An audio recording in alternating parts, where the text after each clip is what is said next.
Hear ye, hear ye! The King's Court is in session. Hello and welcome to another Parliamoont. I am the podcast king, King Riley. It's a pleasure to have you here at the Moonaissance Faire, where we are raising money for advocates for advocates for trans justice. You can do that by going to trans My equality. liege, that's not the name. Thank you, my wonderful vizier, Paddington. I appreciate you so much. And Shadow the Hedgehog, the silent and ever watchful Sir Lancelot to my left. I appreciate having you all here, and I've brought forth many peasants and mooks to give me new laws to teach me, to try to teach me what they think the Kingdom of the Moon should have. So, I turn now to my mooks, and let's go from right to left. Emma, mook number 1, hello. My liege. Eclipse, mook number 2. My liege. Mook number 3, Jeff. My liege. Mook number 4, Juliet. My liege? And mook number 5, former podcast king, God King of the Moonshot Network, Andrew. Hello, mook. My liege, thank you for letting me advocate the throne peacefully, apparently. Yeah, I don't know. I'll be real with you. I don't know how this happened, but it I'm just not kind of, sure I ended up in this seat. I certainly don't have rebel forces outside. It's okay. You can't kill me. I can quash any rebellion easily without any issue. My vizier here will be feeding information to me as we go on, so anything. Regardless, you have a presentation, do you not, Andrew? I would love to hear from you on what you think I should institute as a new law in my realm. I do. I'm going to go ahead and flip over to that slide.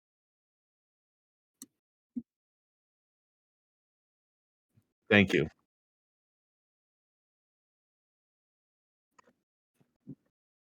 I'm ready. Yeah, lock in. Oh, you're muted. The previous king is muted. That was me. I did that for fun. For fun and hostility. That's a joke for me. A wise choice, my liege. Thank you, Vizier. You always know what's good. There are those There that we whisper go. treachery among the king's court that they Sir mute Andrew, their you're that they right, mute their yes. staunchest critics. I'm afraid I got hit by a silencing spell, my liege, but the vizier's been dealt with. We're fine. Now, I would like to say this is an audience participation thing. I'm happy to please interject at any point, and I will be happy to continue on with my thoughts as we go, both to you and the rest of the crowd. Okay. Controversial, but okay. Crowd yes. work is allowed in the King's Court. Thank you, my liege. Anyways, sire, what would you say are the biggest threats currently facing our kingdom? I would. Dragons is a big one. Dragons is a big one. I would the inability to advertise and reach outside our current realm. Conquest. That's an issue. That's an issue. Raising funds. Yes. Okay. Yeah, and raising funds. Raising funds is a good one as well. That was the next one I was going to say. The way that you pour a tall boy into a big thing of a big mug, and it looks very small, and it makes you sad because if you had drunk the tall boy, you'd be like, "This is a lot." Yes, those are the biggest threats. My liege, may I posit? You may pause Yes, please. Have we considered manticores? I feel like manticores. I've got that handled. Next question. We got that. Great. Well, good news, my liege. I've solved every single one of those problems. Oh, let's fucking go. It should cost $1 to post.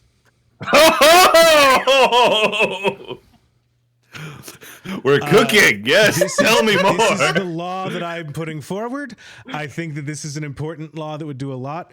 Thank you all. Have a nice stream. Trans rights are human rights. I think it all speaks for itself. Okay. Hold on. That's all you have? No, I've got some examples. Listen.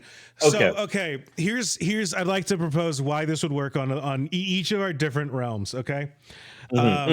So in the clear blue sky, sky, As we all know, the website is currently populated entirely by reply folk, which are coming to D&D 6th edition, and they can, as a bonus action, make a remark unrelated to your post.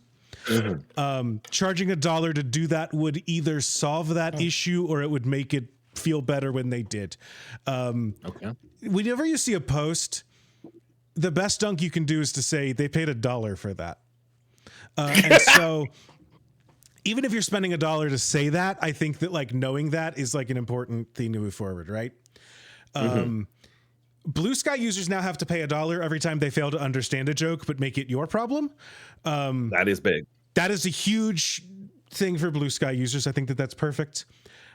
Blue Sky alone should be able to fund King Riley's Royal Pictures of Shadow the Hedgehog Fund. I think that's an important note. And if this leads to fewer Blue Sky posts, that's probably fine. I urge anyone to tell me of a single Blue Sky post that the world would be worse off for losing. Now, Like Andrew, you said I could iconic Blue Sky post. You said I could interject at any time, correct? Correct. Yes. I believe it is healthy for any ecosystem that some motherfucker out there is tweeting something, skeeting something like boiling my spaghetti. This would lead to a deluge of those kind of posts of guy who does a thing and just says it. Do you think that would affect the ecosystem at all? I think that they should pay $1 for that. Yes. Okay. And a question from Eclipse I saw that passed me by. Is it an additional $1 for when they fail to understand a joke but make it your problem? Or is that the same original $1? Frankly, you said posting on Blue Sky 2 different ways. Shall I continue? Yes, please continue. No further questions. Chat did say, respectfully, King, we've got Tumblr for that. Never You're mind. You're right. Never mind. I'm in the wrong spot. Up next, Webtoon. Not a social media site, but you do post. And yes, this counts as posting. Okay. I just think manhwa are too long and it hurts my finger to scroll that much. And I think that if we just posted incentives for people to post shorter comics, it would just do better things. Manga is different because they print on paper and the kingdom is in full support of deforestation per the Royal Vizier group chat, parentheses non-plotting. True. That does not imply the existence of any other Royal Vizier group chats. Moving on. Wait a second. To Tumblr. Okay. This one is the least egregious of the posts, but there's one particular thing that implementing a post tax would help with, and that is that we should be able to eliminate Tumblr screenshots that include one too many posts in them overnight. Every Tumblr screenshot has to have a thing at the bottom that is someone else responding and saying like, I like this post. I think that overnight that would remove itself if we made people have to pay for Tumblr. It's a different kind of reply guy. Yeah. Oh, yeah. Vizier. Yes. Speak. How would you address the underwater screenshots? Andrew, if you don't know what an underwater screenshot is. No, I do not know what an underwater screenshot is. Is that the same when as a deep fried screenshot? When there's a take on Tumblr. Well, there's a take on Tumblr with which one party thinks is foolish. They will take that screenshot. They'll take a screenshot of that post, and when they quote post it, they will put it underwater, under a texture layer of water, to imply that they don't like this post. It costs $1 to do that now. I don't know what to tell you. Anyways, I thought that you were going to go with a different, so I prepared a straw man argument in a different direction. So that's your problem. But Andrew, isn't that the fault of the users of other websites that include them in the screenshot? That call is coming from inside the house. So I'm afraid sort out your own. I'm sorry. No one on Twitter is like, ooh, I'm going to go on Tumblr and harvest Tumblr posts. People on Tumblr are like, I'm excited about what's happening on Tumblr. Let me post it elsewhere. Also, I don't have an eye for criticality. I am going to present you with a couple of questions on the Tumblr post question for a moment. Go ahead. First off, does this goes across multiple platforms? Does reposting also count as posting? This was asked by Tin Whisker in the chat. Posting is in the name, so probably. Okay. So you hit that button, and that costs you $1 as well. It is on Tumblr, but it's not on other websites. But sorry, Tumblr's funky. Oh, Tumblr's funky like that. Tumblr's funky like that. I don't know what to tell you. A quote post works. is the same way on Blue Sky, you know. But a okay, retweet is not the same. You don't have to click a button that says post to retweet something, but you do have to click a button that says post to reblog it. So I think that counts. Sorry, sort out yourselves, Tumblr. This is sound. This is sound. Shall we move on, my liege? Yes. Next. Next up, everyone's favorite, X. $2. Okay, so they've already paid. They've already paid $5, and now they're paying $2. I love this. This brings me great joy. Moving on to Instagram. Adding $1 posting tax should be enough to deal the finishing blow to the entire non-influencer, non-brand presence on the website. It is small, but it has been present since we've officially moved in, and I think that this should officially end that campaign entirely. Now, I like those posts. That's how I know how my friends from high school are living fulfilling lives without me in them. Well, here's the deal for that. Stories are going to cost an extra 25 cents per post added to them. But the increase is waived if it is a close friends post and I get to feel included and see it. Okay. So valid. I think that's important and good to keep going. Up next. What is this one? John, know that Threads has a logo? I've not seen this. Also, John, know that Threads has posts on it? Neither did I. See the Instagram presentation, same basic concept. They got the Disney G in this motherfucker. So Facebook now, Facebook is exempt. Yes, that's exactly what I was going to say. I was exactly thinking this. It's like paper statements at your bank or a free checkbook for seniors. Okay, we get it. You work at a bank. At this point, the website seems to solely exist to see pictures of Shrimp Jesus, and those are worth their weight in gold, so they're actually allowed to stay. That's what I'm decreeing. This one is from Love God and God Love You. They made it with their own hands. Thanks to everyone who appreciates it. I just think that's important. The website's already cooked. Nothing we can do can help with that. Absolutely. This one's gonna rile up the sub peasants that are responding to our presentation. We are peasants. We've got serfs. Is that like a sub? I don't know. Anyways.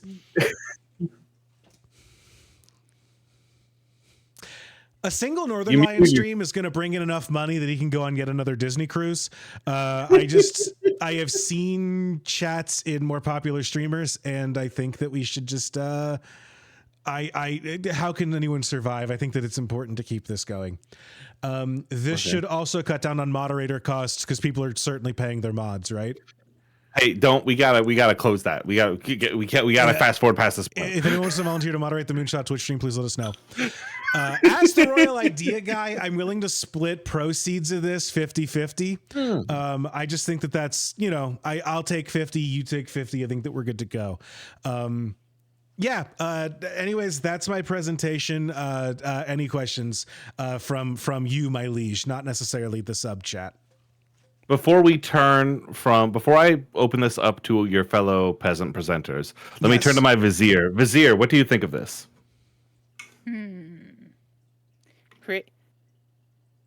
What say you Reddit? Whoa, that's a good point. What say you Reddit? I think that Reddit is going to have a similar effect listen. I think that Twitch and Reddit are the most similar in responses, which sounds crazy to say out loud. But I think that if you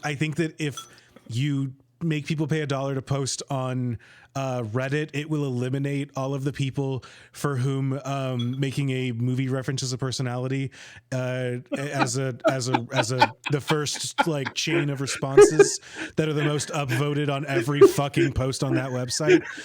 I think it eliminates that behavior entirely. I think that it cuts down that lets moderators do actual moderating jobs because it gives them worthwhile posts to deal with.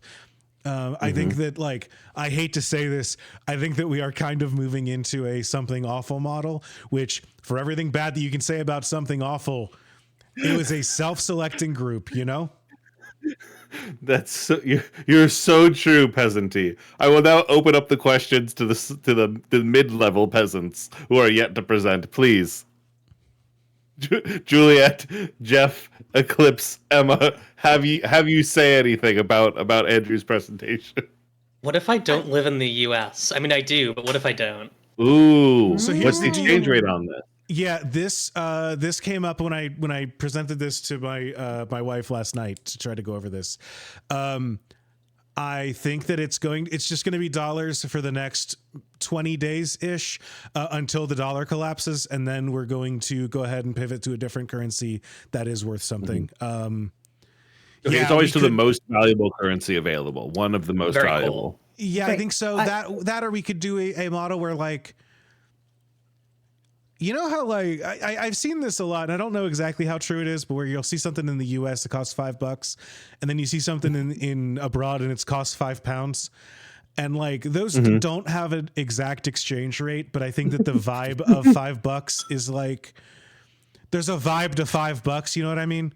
Yeah. Like, it's a feeling. It's a gut feeling. It's a the gut vibe of cost. a dollar. Whether like I feel like. A dollar has the same vibe as like 100 yen, has the same vibe as like a pound, even if it's not like the same exact. It's mathematically it's not the same, but like, you know. Sure.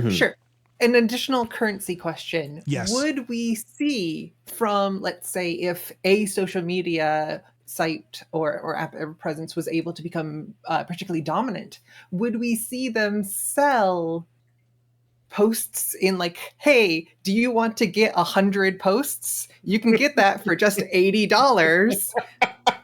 And Yeah, are there bundle can we have deals? Yeah, that rules. will there That be a rules. reserve currency? Could I barter and be like, oh, hey, I'm leaving this site, but I still have 20 posts that I've paid for. Can I No. give those posts? Can that be a new interim or trading currency? So I would say this is a As tax. king, And I sorry, my leash. You go right ahead. I'm sorry. This is not thank your you idea. so much. Thank you. As this is my idea, I would say that if this were to pass, that posts are not non-transferable, and they do expire. So they do expire on a yearly basis. So you can buy in bulk, but they do expire once a year. And so you will have to get new ones, or otherwise just have like a hell of a post in December. No, it'll expire in May to encourage Meltdown May, which I think is important. So end of May, your posts will expire, and you'll be able to post through it all May to kind of get correct. your Yes, wool good call. out of them. Good call. Actually, posts are 50 cents in May. I think actually posts are 50 cents in May. Posts are half off in May. That's good. That's good. We're That's good. going. That's good. Meltdown May can be in full effect. That's your half. That's your half that they're 50% off. We'll talk about it. My liege, I do have a question. Absolutely. A platform that we did not discuss. It is important that we discuss the blighted land where light does not travel and where no all good things go to die. Post cost How do $2 we- there. I had it in the thing. Well, there's a land but eviler than X the Everything app where we all keep our banking information. How do we preserve the true level of unhinged lunacy that exists, where people are posting on LinkedIn that their boss talked to them, and here are the lessons they learned about management? LinkedIn is free. We don't manage ghouls. We manage people. Jeff, I was I going to really ask feel- the same question, but I was muted. So LinkedIn becomes sort of a forbidden zone where true posting thrives. I left out LinkedIn because we only had a certain amount of time that I've already gone over, and I didn't have 80 slides to devote to LinkedIn. No, this is perfect. Andrew, thank you so much for your presentation here today. I will have this under heavy consideration, but know that you made a strong presentation. Thank you so much. And Andrew, we're applauding. Everyone applaud. Clap Thank for you, me. my liege. Thank you, sub-surfs with me. I appreciate it. Absolutely. Now, next up, I would love to hear from Juliet. You've brought me something as well, yes? We can hear from Yes, Juliet my liege. momentarily. Yeah, yes. Fantastic, We're taking time really quick just to hear from the rest of the serfs, and I guess to speak to my chat.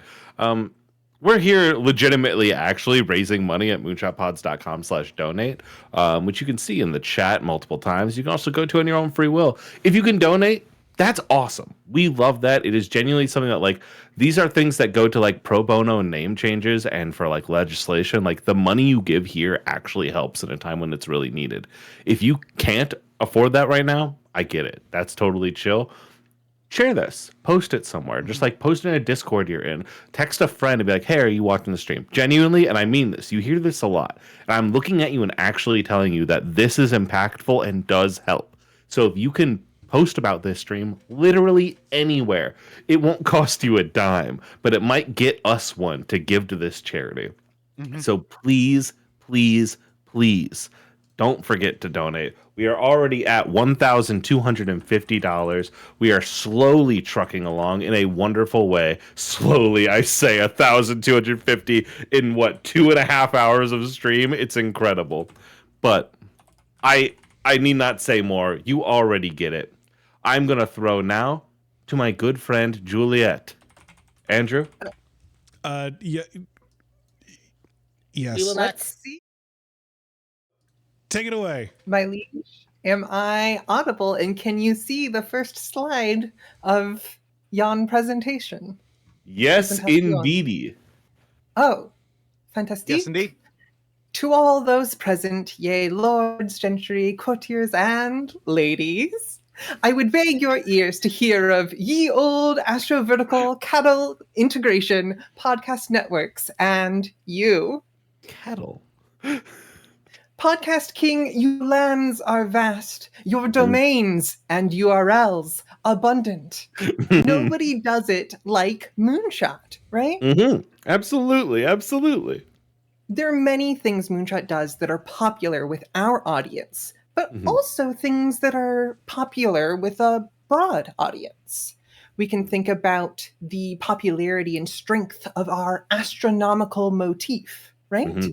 Present in the Moonshot Network and the Moonaissance Faire. Absolutely. Then there's something like Pokemon, right? Pokemon, very popular with our head-to-head bracket show, Champs in the Making, deciding who is the best Pokemon out of all of them, like over 1,000 Pokemon. Who doesn't love Pokemon? Everybody loves Pokemon. We're expanding from Pokemon. We have shows on the Moonshot Network's Patreon at patreon.com/Moonshot Network talking about video games, like the Moonshot Network's Office Hours, where we talk about the games Moonshot hosts have been obsessed with, and 0 Hours Played, where we play impactful games we've never played before. That's a pretty fun new one we've got going on.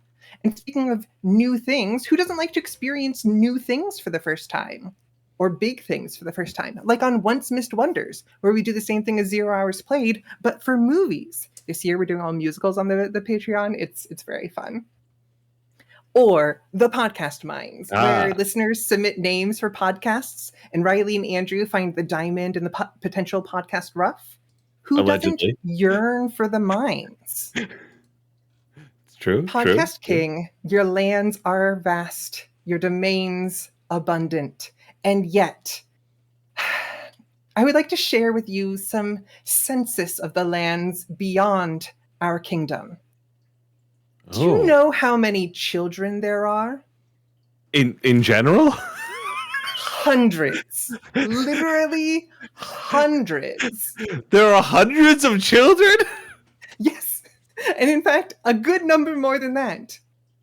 Compared to the 74 million millennials living in the United States, there are 2.415 billion children in the world. Is anybody thinking of them? We could see up to a 32 times increase in our audience size. And then just imagine doubling that by keeping the parents included.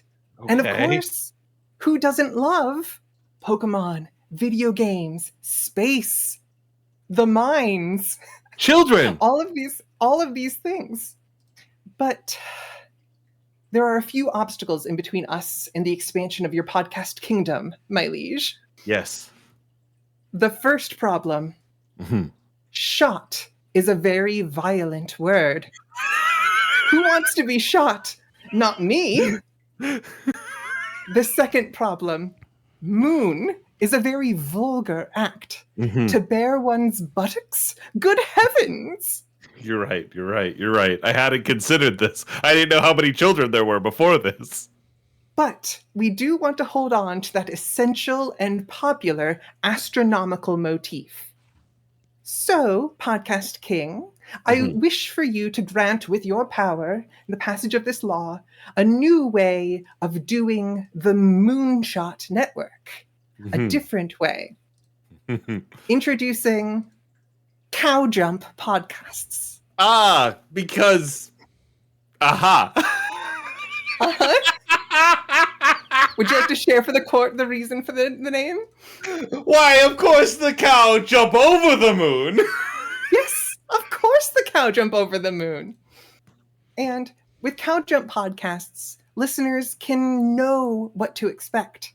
They can expect a family-friendly focus. We can really anchor our audience with children and families. And we can reinforce that by newly instituting the idea of no swearing on any Cow Jump podcasts. This means no F-bombs, despite them showing up in some URLs. No S-bombs. I do believe that there is a place for words like damn and hell in the right context, of course. Cow Jump podcasts would also feature consistent updates. It does not matter the quality as long as it comes out every week. And naturally, in every show, animal facts in every episode. Okay. I think it's an easy thing that we can fit in all sorts of different podcasts. It's very easy to make sure that you fit some animal fact in every episode. And everybody loves it, right? I can absolutely see one thing that does hit in this. The animal facts in every episode? Yes. That seems to be the most reliable source, but I'm intrigued to hear the rest of your argument before I interject. Now, don't worry. Even with these changes, we can still engage with darker material. Like, I think that's an important thing. We're artists, right? We're storytellers. We're telling stories together. We're making art together. We're experiencing and interacting with media. So it's important to still be able to engage with darker material. And I've got some great examples of like darker material that I think Cow Jump podcasts would be great to cover.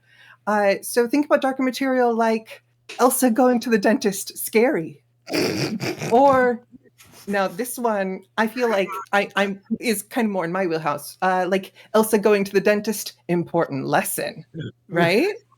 Right? Juliet, can I ask you an important question? What's your relationship with the dentist like?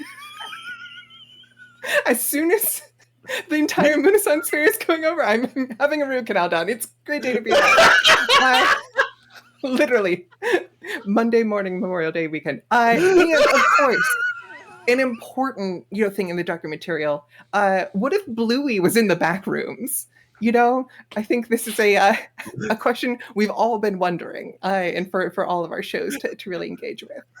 We can expect other changes across Cow Jump's new family-friendly lineup.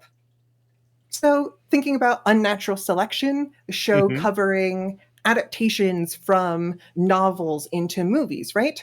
We are potentially missing out on highlighting or showcasing the genius of the auteur, of who is doing the directing, who is doing the adapting, and the intelligence in that sort of genius, the design of that adaptation. So we might see something like Unnatural Selection becoming the Intelligent Design podcast. Hold on. We're keeping the Finch. Let them cook. Or Champs in the Making. We can keep so much of Champs in the Making, but I do think we will need to make a small change here to make the image much more appealing. They're going to harm that Pikachu.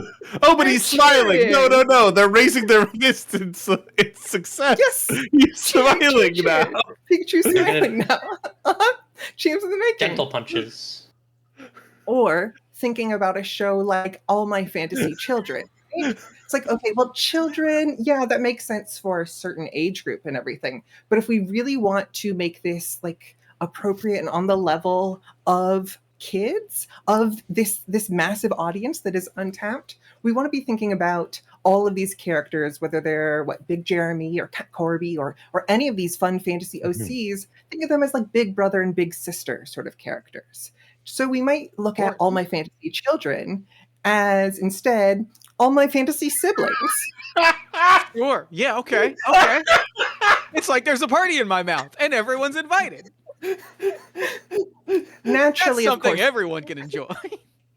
we also want to capitalize on a big success in the recent market, right? Which is for children call and response sections. And this is a thing that we all experienced in a lot of media targeted at our childhood, but like is especially a big thing. So maybe in every episode of Argonauts, we could have Marna Andrew ask, "Can you see the next clue?" Or at the beginning of every episode of Riley Hopkins and Their Amazing Friends, Riley could extend to the audience and say, "Oh, won't you be my amazing friend?" And naturally, of course, as the children yearn for the mines, the chicken jockey appearing at the beginning of each episode of the podcast Mines. Hold on. What does that look like? I will ask my question at the end. Yeah. Hold your questions, please. Please mess it. And naturally, I think we all know that nobody does it like Moonshot. But crucially, with the passage of this law, we'll do it a different way. Because, I need to click there. Everybody does it like Cow Jump. Thank you. Fantastic work, Juliet. Fantastic work. Incredible presentation. I must say I have some qualms with some of the things in the middle. However, your thesis and your ideas seem strong. Let me now turn to my vizier and have them whisper in my ear. What did you think of that? But should we really... An investment in our children is an investment in the future. We can use this to control what they think. Yes, We can it is very. King messages. It's very good. What would you think about advertising to the children? I think there's also a thing here of we could shape the future and the way the children think in the future, and we can do that best by making our product as homogenous and like every other show as possible. I think that's an essential part of crafting the future for children.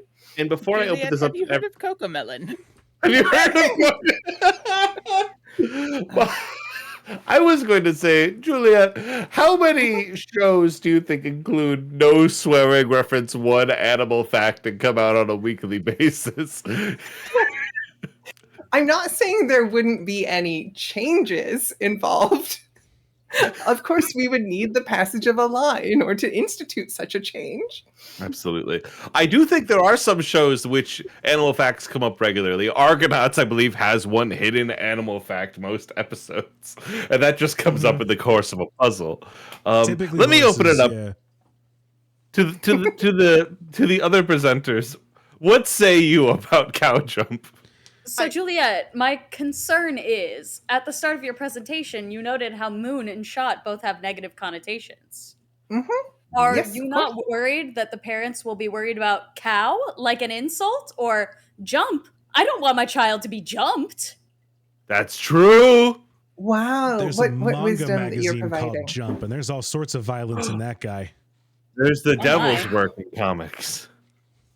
You know, of course, we could choose something inscrutably long and with terrible SEO. That could be Okay. something else we could try. I don't have some alternatives. I think Cow Jump, because it has the fairy tale sort of feel to it. If Yeah. perhaps we are brainstorming names, perhaps we could play on the fact that on Cow Jump, our soon-to-be Cow Jump on our network, we have more. Well, I think that it's fair to say we have more fun than anyone else on any other network. So perhaps we could talk about the fact that we have the most fun. Like our network has the most fun that you can have. Like perhaps there's something we Sure. can play with there. That's true. That's true. Everybody doesn't like Cow Jump does not have the same ring as Cow Jump has most fun. How about So what does it look like when the chicken jockey shows up in the start of each episode of the podcast Minds? Well, related question. I was gonna say, am I the only one that has been seeing the chicken jockey, and does that have to do with the gasoline leak in my house? No, naturally, of course. To answer the question of what it would look like for the chicken jockey to appear at the beginning of every episode of the podcast, mine's there, but for the grace of Podgo, I would never dictate to podcasters how they should podcast or what the content of their podcast should look like.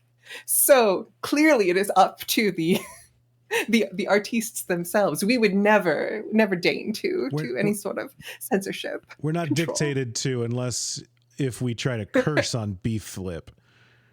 So 60% of what people know about ducks is related to their corkscrew penis. Are we allowed to talk about that as an animal fact? Like, where can our animal facts go? So the problem with that is everybody already knows it, right? So okay, So we can say why would you So be we have to sharing do it? new facts. So it has to be The fact that a Honestly- shark has 2 claspers. yes. I think that, Andrew, you're probably pretty good already when it comes to, obviously, as we mentioned, the Argonauts. And I don't know, listening to a lot of the podcast minds, some type of animal seems to come up with something going right or wrong. You know, whether it's in an aquarium or pests in chimneys or things. I think you've probably got it already as a Okay, fait okay. accompli. Juliet, thank you so much for your presentation. I will take this under consideration, but I simply must hear from the rest of the presenters as we move along. Fantastic work. Thank you so much.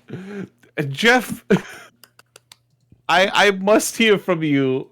Go birds, as is, I believe, your residential greeting, the greeting of your people.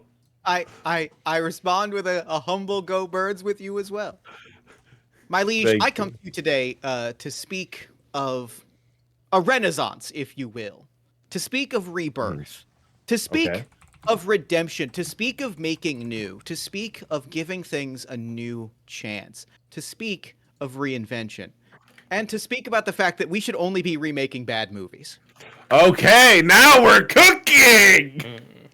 My liege, Hollywood has, for many, many years now, been obsessed with the remake. This is not new information. We know this. There are no new ideas left in Hollywood. We understand this. And I personally, controversially, have no problem with the remake as a concept.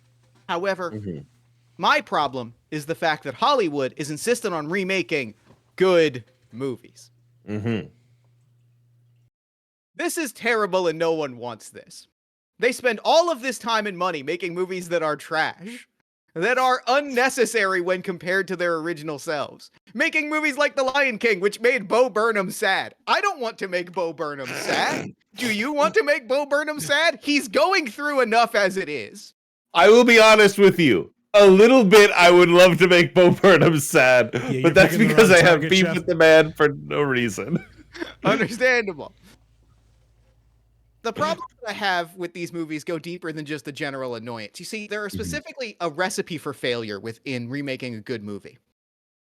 You are, by virtue of making a movie that is beloved, competing with high expectations. People love good movies. So you are That's true. inevitably inviting comparison with a film that is beloved, a part of the canon. And in the slightest flaw of your film, you are going to be deemed a failure. But if you succeed, if you against the odds make the rare movie that is better than the original, you've made something that is maybe 1 degree better, that has taken something that is good and made it a little better. You are putting in monumental effort for something with minimal return on investment. And ultimately, for what end? What piece of our culture, my liege, is made better by the fact that there's more The Lion King? The Lion King was already great.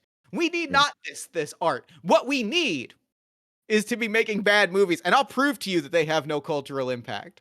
Okay. My liege, peasants, what movie was this one that I put on the first slide of this presentation? I legitimately moment? looked at that and said, I don't know what that one is. Anyone? These are 2 men I've not seen in my life. Did they do a remake of Point Break? They in fact did make a remake of Point Break. And you did not remember that they made a remake of Point Break, and neither did I until this morning when I put this presentation together. I showed this to Jen and she said, "Why is this not on the beach?" Yeah, hold on. It's in the mountains. It's a surfing movie. It's actually a movie about But life. making bad movies? Remaking a bad movie? That's a whole different story. Because you see, the thing about bad movies is oftentimes bad movies, there are movies that are irredeemable, but oftentimes bad movies are marked by one quality, and that quality is potential. Mm-hmm. My liege, I would love to tell you a story about a little film called Mute, released on Netflix in 2018. Okay. This is a cyberpunk murder mystery film, and the hook of this film, which I think is genuinely fascinating, is that the protagonist is a young Amish man living in like a high-tech super city. He has to solve this murder. He has to try and live in a world that he has culturally, religiously rejected the driving force of, and he is wrapped into this experience and trying to understand like how these various forces interact while viewing everything as an outsider. That I would posit. Alexander Skarsgård and Paul Rudd. And Paul Rudd. That, I would posit, is a killer premise for a film. And what it really is a killer premise for the worst movie I've ever seen in my actual human life. This movie was so bad that not only did I turn it off halfway, I then turned it back on because I said, I gotta see this to the end. I had a grudge with this movie. But I think that it's fascinating, and I truly believe somebody should be given the pieces of this film, the interesting things under the surface, and make something rich and beautiful out of it. Also, unrelated to that, Paul Rudd is in this movie, and he has the most batshit insane facial hair that I've ever seen in my life. You acknowledge that, so we can all take a moment and be like, we should be making more movies with Paul Rudd with this buck-ass wild mustache. I used to work in a kitchen with a guy with that facial hair. His name was Dragon with a J at the front of it. That's the Jaggin. That's the facial hair a guy named Dragon with a J would have. And we should be letting Paul Rudd make movies with this facial hair. Consider also the 2008 film Jumper with Hayden Christensen. That shit was good, though.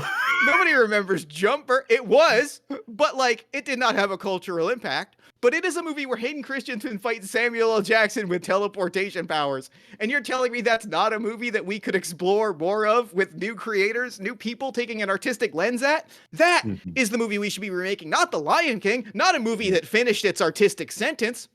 Also, similar to the last slide, look at Samuel L. Jackson's haircut in this movie.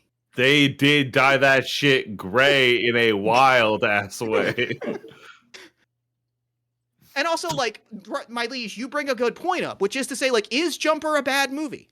What is gained by remaking Jumper? What is lost by remaking Jumper? They spark conversation in a way that The Lion King is good. That's simply a sentence. That's simply an agreed upon fact by every metric that a movie can be measured. Looking at a movie like Jumper and acknowledging the artistic qualities within, that forces you to make something that has an artistic value. There's artistic sentiments being grazed rather than capitalistic sentiments, which I believe that as we enter an age of enlightenment, we can be better than the worst of the studio system. Bad movies beg for reinvention, such as Mr. and Mrs. Smith. When it was remade as a TV series, they took the core premise of a forgettable film and took it into a whole new light. It allows the creators a second chance to take something forgettable or bad or that flopped or that failed to find an audience and made something new and made something great. And the thing is, to our final point about cultural impact, if you remake The Lion King, you are not going to replace The Lion King in the cultural conscious. It's already in the canon. But a bad movie? That's open skies. You can make something that passes the test of time and that becomes a cultural touchstone in the way that the original never could. And my liege, do you know how I know that? Do you know how I know this is possible? How? Because it's already happened. Oh, shit! No one remembers the Frank Sinatra Ocean's 11 movie with blackface in it. No one remembers The Thing Under the Ice. No one remembers the extremely racist 1930s The Mummy. We remember the 1999 Mummy, which itself becomes a good movie. And you know what happened? They remade that good movie, and it did not start the beginning of a new dark universe. It didn't. Now, the final question for you, my liege, is what constitutes a good movie? There's a few metrics that we can measure on, and I think all of them are valid. The first being, of course, financial success.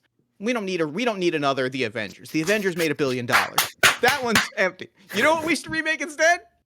Mystery Men. He can only turn invisible when people aren't looking at him.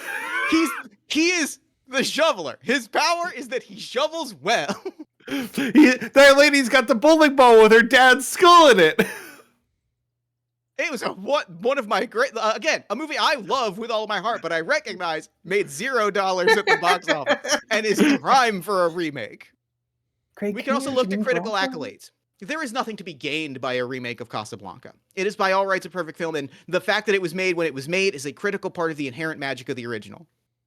Now, Barbed Wire, the sci-fi dystopic Casablanca reimagining with Pam Anderson, we could be remaking that every year. That's got fruit on the vine. That's a ripened tomato plant that we could be picking and making a delicious pico de gallo. And most crucially, is if I, Jeff Stormer, personally think a movie is good and cool, we should be leaving Highlander alone and making the Ice Pirates instead. Okay. Perhaps the most important of the criteria. That is my time. I will open this up to questions. Thank you, and go Birds. Fantastic work, Jeff Stormer. Fantastic work. Very excited about your production. I have a couple important questions for you. First off, you mentioned that we should only be remaking bad movies. That's kind of the premise here. I like that in concept. Where do you stand on fan interpretations of good movies, right? Like fan fiction, as you can fan see, fiction lives. Okay, as you can see to my left, I have Shadow the Hedgehog here, and he stands silently with his sword, ready to publicly execute anyone who crosses me. Now, do you think I should not tell stories with him? Because there's already good Shadow the Hedgehog things. Cam Koenig, if I see you post in chat, I'm banning you. Andrew, that goes for you too. Jeff, what say you? What say you of fan fiction? I would say the celebration, the communal storytelling of fan fiction is a fundamentally different experience than the commercial enterprise of making movies and making media, and thus these are separate traditions, and that we should celebrate them in separate ways by putting Shadow the Hedgehog into situations. You're right. Vizier, what think you? One of the sheriffs has pointed out that potentially Jeff is suggesting we go to war with this Hollywood. Okay. Hey, listen. I'll answer that for him. Yes, absolutely. If I'm well known to hate New York and California in equal measure. I think if you can see the ocean from where you are and it's not a lake, you're mostly fine. But if you live in one of those two places, go fuck yourself. That's not true. Thank you, King Riley. Yeah, that's on you, motherfucker. Apologize to my parents, sire. They're watching. Oh. If you are specifically Emma's parents, you actually seem really cool, and I've heard a lot about you, and you seem wonderful. Everyone else! Nice save, my liege. Thank you. I will open this up to the peasants to save face. Jeff, I have a really important question. Of course. What if there is a bad movie that has a notoriously powerful following? Something like The Room or Roadhouse. Or Streets of Fire? We know Roadhouse was recently remade, and as we know, the remake didn't hit. It didn't hit. That's a great question. I spent a lot of time thinking about it, and I think, like, there are certainly films that, like, were flops at the time that also, like, the other adjacent piece of this is movies that found critical love or found cult followings later. You know, my favorite film and one of Riley's favorite films, respectively, Walk Hard and Hot Rod, both critical and box office disasters upon release that have found profound love and followings later. I think that at the time of a film remake, we have to, as a society, critically evaluate the status of the film, and that includes looking at the fandom and looking at the fan response. Like, you know, and at a time, and that is a case-by-case basis. How old does a movie need to be before we can be remaking it? This is a great question. I'm so glad that you asked this. Because the truth is, like, there is a recency bias that goes into this, right? Like if you try to remake a movie that is 2 years old, like there is a very hard chance of people responding to that movie without a degree of skepticism and cynicism. And similar to something like a Hot Rod or a Walk Hard, if a movie misses its original boat, like misses its audience on the first go, it could be as simple as re-releasing it a year or two later and seeing if the audience, if the culture has changed to a point. Hot Rod's being a perfect example. If they had released Hot Rod 2 years later, then it would have had a different reputation because The Lonely Island would have been a different thing. All of this is to say, Sony Pictures, I swear we were busy the first 2 weekends. Morbius can come back into theaters a third time. We should put it back. I promise that we'll go this time. I promise that we'll clear the weekend if you tell us what it is, and we'll be there. That is enough. That is enough, Jeff Stormer. You have spoken out of turn, invoking the name of one of our vilest enemies, Sony Pictures. While I appreciate your presentation, and I will take it under consideration, I simply must hear from the rest of the presenters before a decision is made. I will not let him cook. Execution is on the table. I look now further down the line. Eclipse, what have you to present to thine king? Well,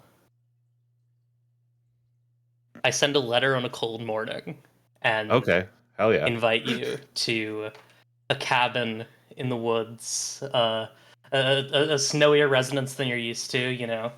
Mhm. You walk inside, it's, you know, kind of this burnt out old place. There's you know, a stool, maybe 2 stools, an old hearth that hasn't seen fire in years. Okay. And I eventually I come in, you know, with a and then I close the door with a Okay. I come from a distant land where Alright.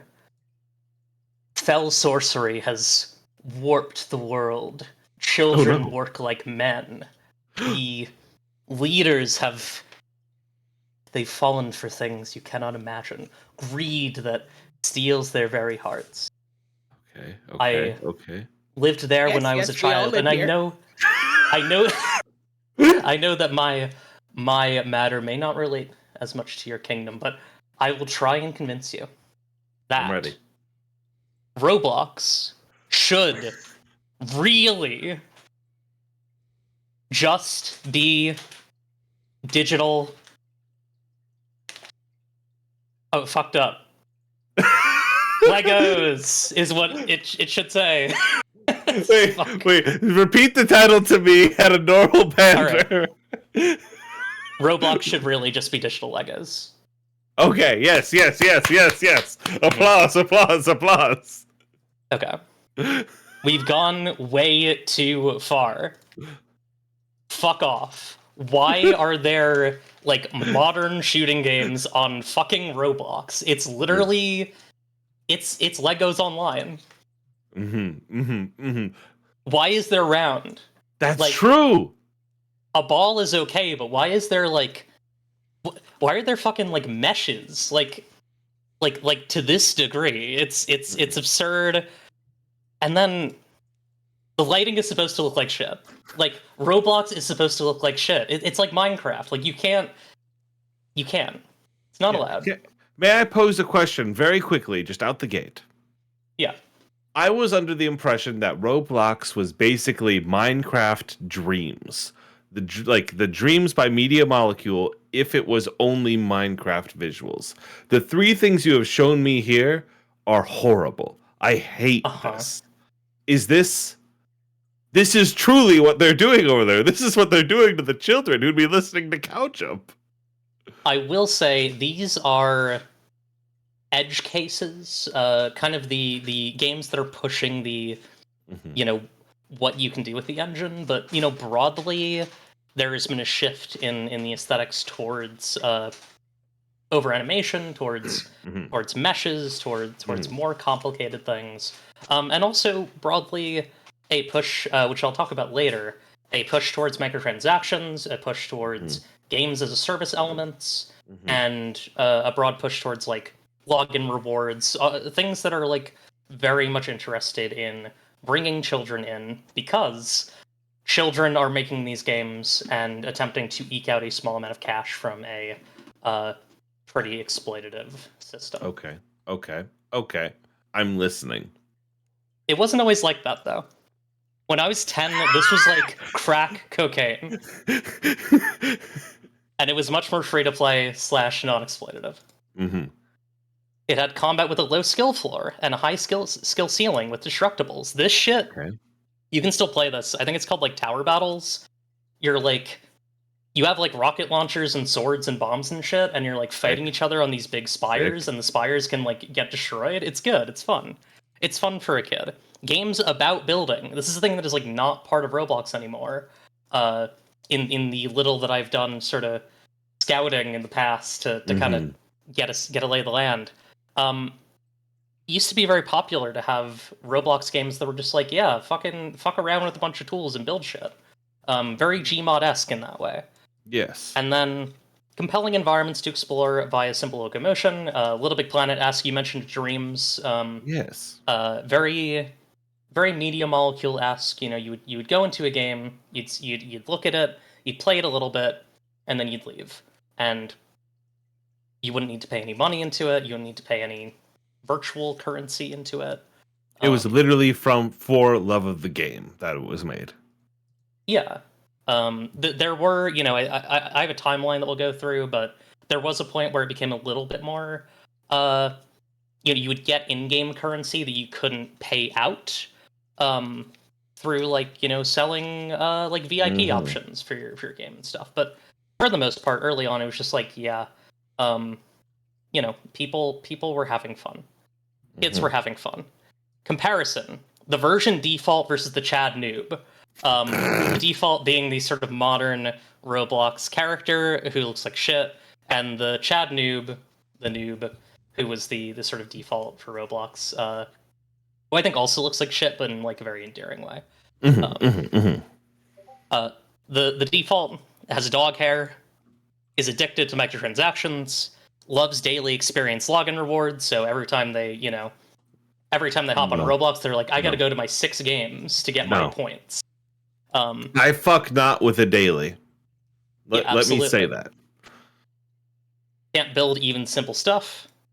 Not a Bloxer, which means they did not get 250 kills and a higher kill than death ratio before 2015. Never does any RP. Disgusting. And the allegations. What be the allegations? Look up people make games Roblox, and you'll learn. Bird. There's a lot of interesting stuff that you can learn about the way that Roblox moderates its website, is what I'll say. Understood. The noob, smooth and pristine. No money, no problem. Only plays a game again if they want to. Makes cool structures for their friends. Yes. A Bloxer. Okay. Constantly RPing. Yes. 7 years old. I like this font as well. Yeah, Comic Sans is great. Yeah. This Comic Sans is respected in this kingdom in the same way that like pineapple on pizza is. It very much did you not like it? Oh, where'd you get that opinion? Red Letter Media? Move on. Fuck. Bless. In all seriousness, how did we get here? So, our timeline. In 2006, Roblox was released. From about 2004, it was kind of in an experimental phase. They were posting videos of it online. But in 2006, it was the first main release. 2007, Tickets, Builders Club, and Robux are introduced. So, here's how... This was about when I joined. So this is how Roblox worked when I joined. You had Tickets, which you got 10 of every day. Okay. And then you had Robux, which you could either buy directly or get over the course of a month as daily login rewards through Builders Club, which was like, I think it was like $5 a month, and you would get, you know, it was incentivizing you to log into the site and you know, play games on the site, which, you know, like is still trying to get kids to use their mom's credit cards, but it is not the sort of metropolis of using your mom's credit card. Yeah, exactly. And so this ecosystem mostly worked pretty well. You know, there were some additional things you could do with Builders Club. You had some extra places that you could make stuff in. So it was very much made for like people who play the game a lot, people who make stuff in the game.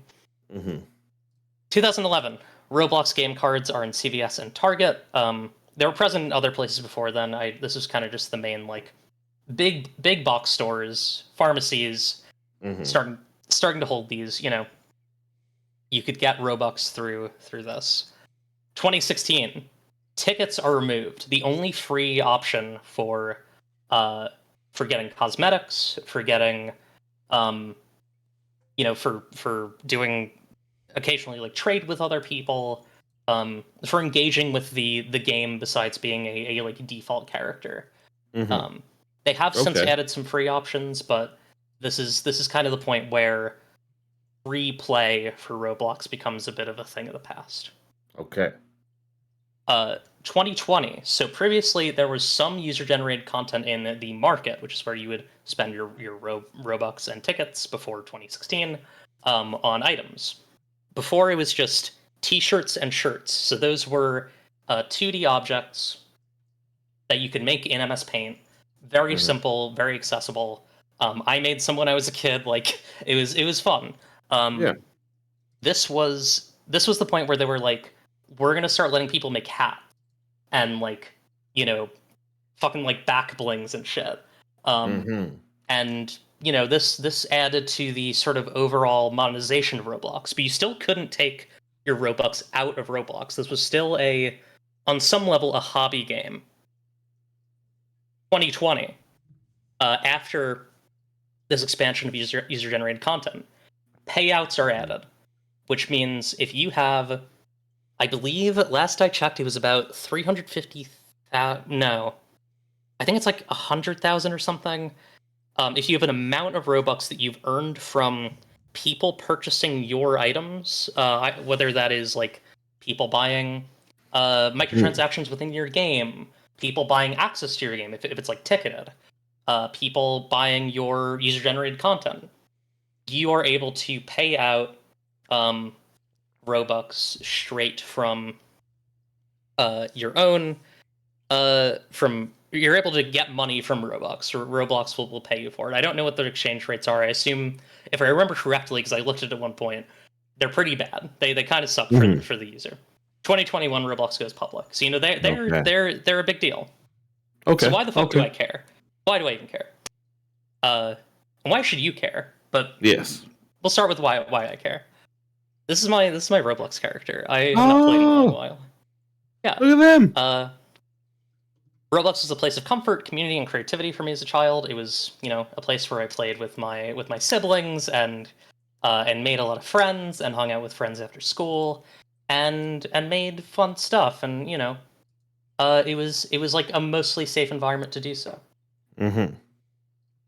I work with children every day, and they love Roblox. I worry about them getting exploited. My job involves, I'll vaguely say my job involves children, like exploitation and neglect and abuse of children, trying to prevent it. So I feel strongly about this subject. And, you know, there are both issues with their moderation, which I recommend watching the People Make Games video about, and also just the fact that they are, you know, grabbing, you know, encouraging children to make stuff for like very subpar rates for a publicly traded company while framing it as creative exploration in that manner.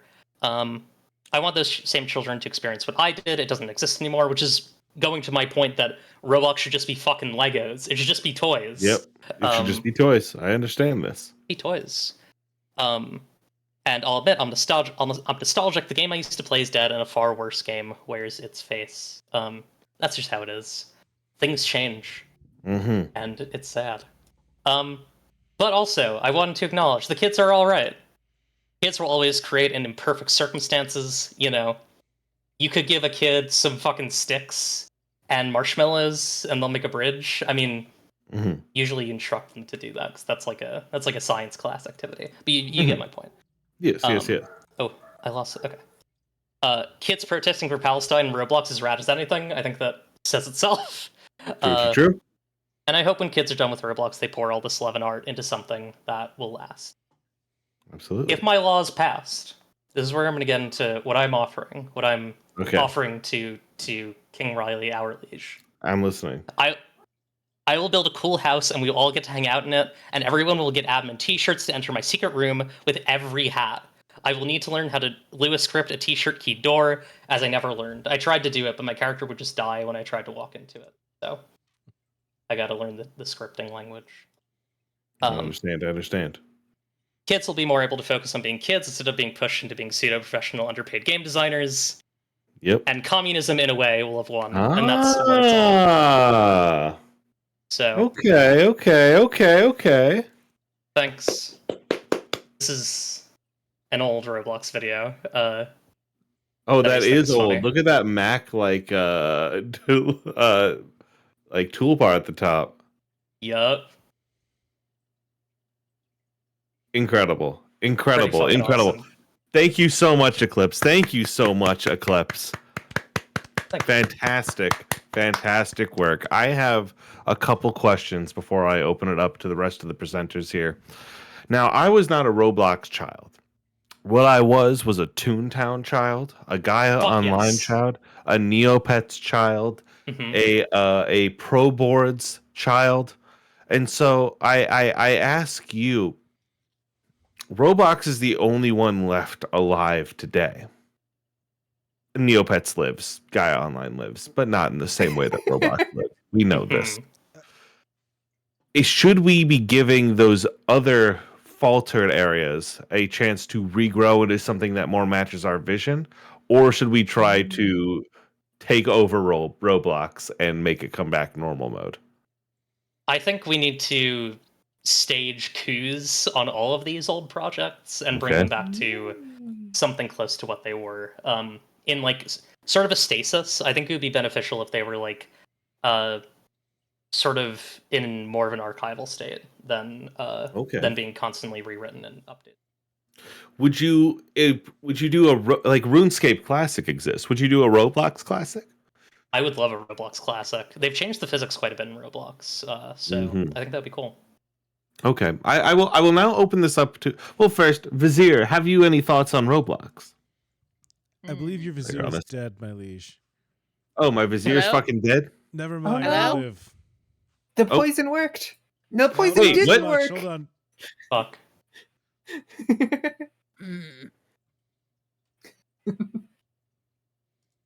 Plotting group chats going crazy, I see. Vizier, you're right. I need you to manage plotting group chat, okay? I need you to focus in on that and make sure nothing untoward is happening. No, I feel bad following this up after such a heartfelt presentation, but this is literally all I've got. What say you of the oof sound? What say you of the oof sound? It's a complicated legal situation, but I think that King Riley could bring it back. What the fuck are we talking about? Oof sound? Don't worry about it. Just sign the law. Absolutely. You know what? You're right. There's a multi-hour video about this, King Riley. You're right. That's incredible. Tommy Tallarico. Yippee! Yay! Heart emoji. I open it up to the presenters. What about nationalizing Roblox? Ooh. Yeah. I mean, that's kind of what I'm asking for. I think we should nationalize Roblox and bring it back to like the government with Roblox, though. Not yours, my liege. Okay. Yes. No comment. Cost a Roebuck to post. Huh. Ooh. Okay. Okay. Can we somehow We're get the mixing. Sears Corporation involved? Like a catalog that we send off to Like a Roblox catalog that shows up at your door. Yeah, Sears and Roblox. Oh my god. That's an old sorry. That's an old joke. I worry that we're reinventing shit. What is the Decentraland from Base Principles? All good things. There's a great folding ideas video on that one. I will take a moment. I will say that was a very heartfelt presentation, and I do appreciate this. However, I simply must hear from the rest of the presenters. And as we go into our final presenter, I do want to challenge those who have been watching these presentations. Though I may insult you consistently, I want to hear what the peasants think. So please, if you could donate with your favorite presenter in the description, that would help me decide whose law I'm going to put into effect. Now, please, please, please, consider this, think about this, do this at the donate link. But I have one more clown to speak to, and that is my silly little jester, my brother in crime, Hello, Emma. my liege. Your jester is right here. What? Are we ready to cut to my jester? Already there. Yes.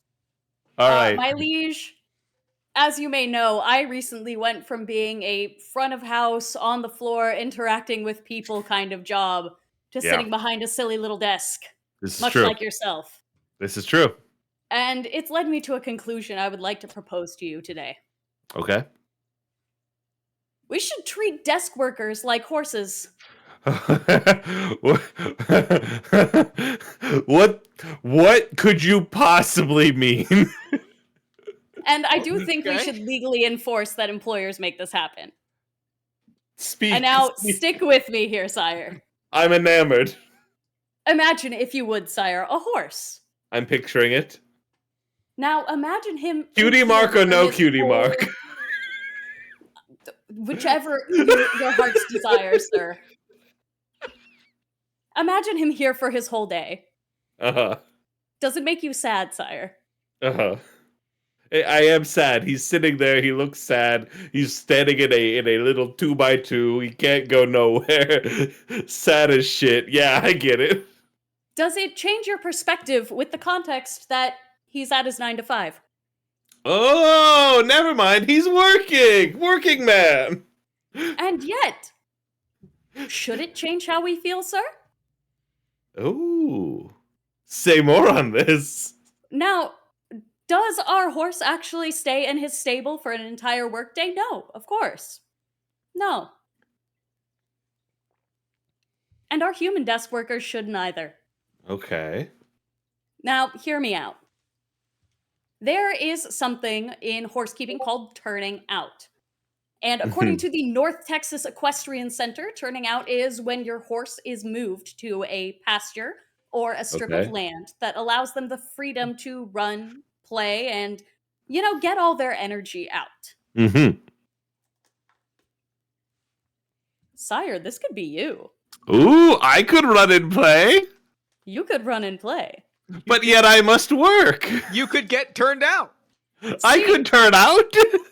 That is my solution. I believe your employers should be legally required to provide 1 hour of paid outside time every shift.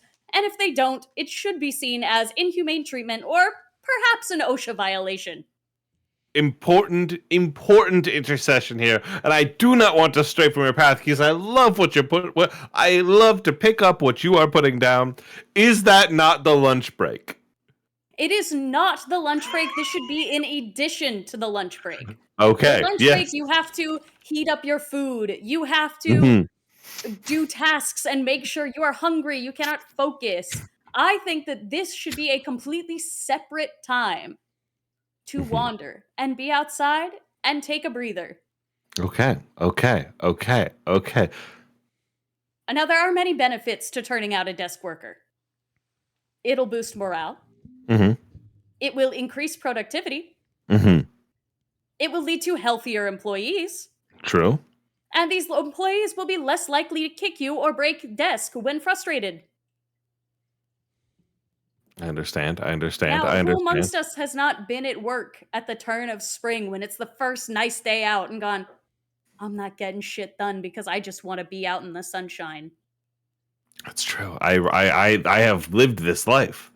Imagine if you could go, it's time for me to turn out. I'm going to go stand in the sunshine for an hour. Now, I have to say, turnout does sound like a euphemism. We can workshop it. To be- to- We can to- workshop it, my liege. To be very clear, my liege, It is a very big euphemism. Understood. Understood. Thank you. Thank you. But sire, why stop there? Okay. Why stop with just including the turnout as part of the day? Consider our horse. And we should have free food provided in the office. Think about your horse. Are they not provided with oats? That's true. Are they not provided with a crisp apple? This is true. So at the bare minimum, we need to start providing our employees with oatmeal and a crisp apple. That I Bare would minimum. hope to bare One would hope for minimum. more, but we have to start somewhere. Can we not bare minimum maybe toast? Yeah? Yeah. Okay. I'd go there before oatmeal, but I'm an oatmeal disrespecter in my heart. That's understandable, sire. Thank you. Cubicles? Andrew brings up a great point. Here's your employee gruel. It does not have a good ring to it.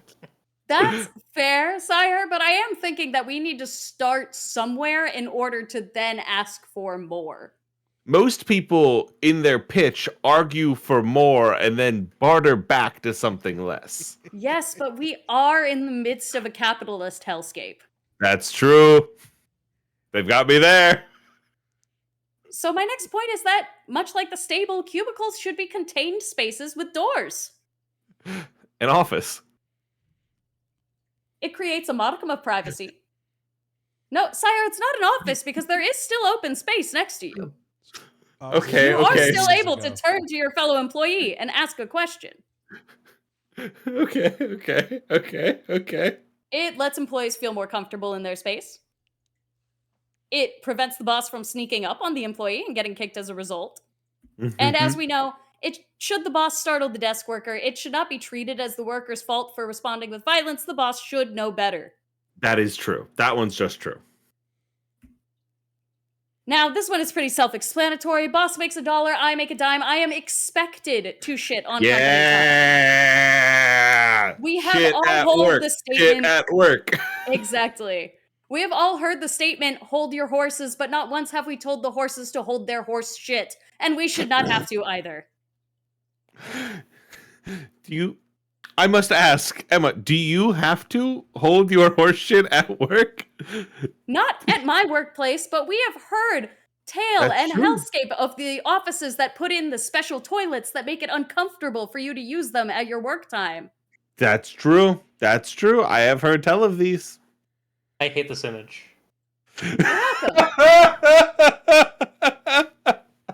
Of course, also a little pampering never hurt. Smudge now is not the time, darling. So we have farriers for our horses, of course, Mm-hmm. who put on their nice, lovely shoes. And what is the equivalent for our office space? Shoe shiners. Okay. We should bring them back. It could be nice to have you at the office again. All right. And then my last very important point, the little treat economy. I simply think that I deserve a sugar cube from my boss if I did a good job. I would fuck up a sugar cube right now. Exactly. So in conclusion, it would be more humane to treat desk workers like horses. But for real, it should be a punishable offense to not provide an hour of paid outside time. What if it's nice outside and I want to go photosynthesize so bad? I'll get so much more work done the rest of the day if you just let me outside for a little bit, I promise. Thank you so much for your presentation, Sir Emma. Pleasure. It's been a pleasure. Thank you. I obviously have a couple of questions before we kind of get into the meat and potatoes of the thing here. Of course, son. So first off, as we addressed, there are you seem to be aiming low with the intention of it being a starting point, and I appreciate that. But I can't help but feel like maybe we should aim slightly higher, because otherwise I'm going to take this back to the other boys in the lab, and they're going to be like, oatmeal, yikes, with liquid? Hear me out, sire. That's true. It's my presentation not working because you, the king, are now offering more. Ooh. Very clever, Vizier. What say you on this? I say we can go higher. I say Ooh. they provide clothing and baths to the horses. Why not us? You gonna shower at work? Shower at work. We're losing me, Vizier. Huh. It is not a requirement. You should have the option if need be. Okay. And So we're not. you get a little messy in your outside time, my lord. This is true. In fact, my office space does have a shower in it should a child fall into the harbor of Baltimore. That's not a joke. Wow. And I, like the stables I have been in, agree that employees should be given free peppermints. Free peppermints we can do. Free peppermints I think we can handle. I would like to open up the comments to the floor here because now I'm very deeply concerned. So I do have a question. Sorry, go ahead, Andrew. Oh, I was gonna say I worry about being italics expected to shit at work. Yes, I was going to bring this up, and I was hoping somebody would. It is an expectation, not in that you are required to, but in that we all accept that, hey, man, some people we're going to work with are going to be IBS warriors, and we just have to let that happen. That's me. Absolutely. I just feel like every No time judgment. in a job interview, people have said, "Oh, you're just kind of expected to do this," but it's not actually in the job description. I worry that I'll be tested on my ability to shit in the office. Canst thou not shit on demand? I don't want to. Yeah, that be sounds like a you inclined problem to. now, Andrew. When you made that Moving on to presentation, another did you topic. consider at any point maybe doing like one or the other on the horse's asshole and pussy? Like, at what point did you decide to do both? Excuse me? You did show a large quantity of horse genitalia on the screen, which does detract ever so slightly from your argument. My liege, I googled royalty-free Horse horse butt. You And that googled is the horse butt. royalty-free horse butt. Yes. It's So, just impressive. If I may ask a question, and I may quote Impern in the chat because I also had the same thought. My fear is if we are being treated like horses in the workplace is, I know workers' comp is not great in its current form, but I worry what bosses hearing the phrase "we can treat employees like horses" will mean if somebody gets harmed on the work site, is I guess what I would say. What That is your is response true. to the implication that if I say develop carpal tunnel from typing, that I may in fact be taken out back and shot? So my ideal with the decree is that we should be treated more like horses, not in that it has to be a one-to-one, but more to point out that the areas where the horses are receiving better treatment for the employees, and why should the employees not receive this same treatment? No, I guess- I am kind of thinking about sending employees to the glue factory. I was gonna say counter argument. If a coworker pisses me off enough, do we have the option of positing that they be taken out back and dealt with? I think it's something you could bring to HR for sure. I think if I have enough missed emails and enough times where you say, "Whoopsie, I fucked it up," then I think that maybe at a certain point I can put you in the meat grinder. Juliet. Easy way to quell Yeah. insurrections. True. I'm just thinking about other things that I know about horses, and I wonder if you have a particularly exceptionally productive employee, an employee who's really good at the job, do you sell the breeding rights to other employers? That's a very good point. You can shower at work. Are they fucking at work? So, Juliet, I believe what you're discussing is when you send one of your employees to lead a conference at another business. Oh, I'll be the secretariat of QA. You eventually get 6 derbies down the line, and they go, every member of this QA team does trace their relation back to Andrew. And for absolutely what it's worth, then everyone gets funny work names. Now that I'm on board with. And all your employees share the same birthday. Yeah, one big birthday party in the office. One big day. Oh yeah. This is Emma, this has been a truly transformative presentation. And I you, my liege. appreciate you bringing it to me. Now, since we have heard from everybody, I now have the very difficult position of picking one of these to bring into a law. And so I will go in reverse order and kind of cut from the bottom until we reach the top and talk myself through the thought process. To start, I'm so sorry to say this. Cow Jump has the guts. There's a good gut there. And I think we can get somewhere there. Next presentation you bring around will really have it. But I just don't know if it's fully cooked yet. But people donated for it. That's true. They did. And I did not look at that. What an unjust king we have. Don't say stuff like that. Is that what we're doing here? Mods ban. Now, secondarily, the movies, I get it. I hear you. I understand. And frankly, I think you make some points. But I can only push one forward. And at this point, we've gone from the B- to the A- and above. And I have to start cutting somewhere. And so, Jeff, I am not pushing your law forward. If I was last place, that's what matters. Now, none of you are last place. You're all first place in my heart, but I have to pick somebody. Eclipse, again, a wonderful presentation, and I agree that Roblox should just be like Legos. You're right. You're so right. However, that's not my kingdom. I can't do. I have no authority there. And as you know, we are in the Moonshot is trying to raise money to send somewhere else right now. I cannot be dedicating things to the war effort on Roblox. So I must say no to that. Which leads me to my final two. The horses and the posts. And I think, low as I am... I got myself a derby!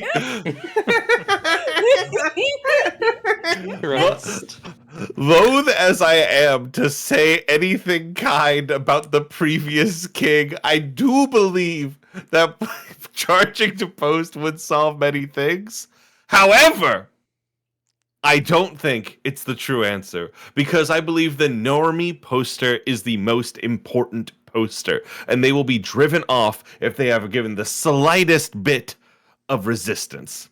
So Andrew, I must say no to you as well. And unfortunately, I guess we are studying out our employees.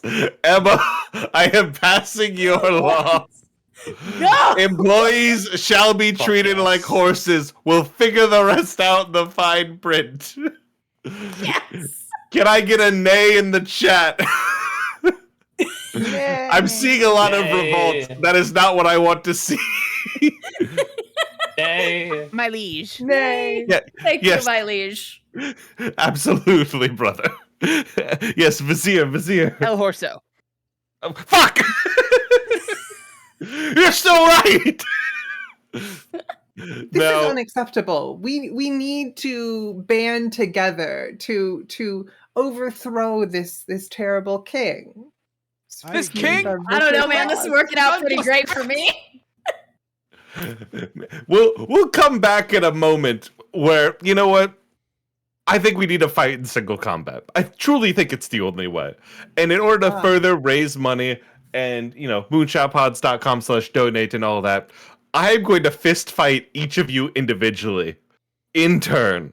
So please stick around. I need to go put a VR headset on my face and I'm going to meet these motherfuckers on the field of honor at dawn.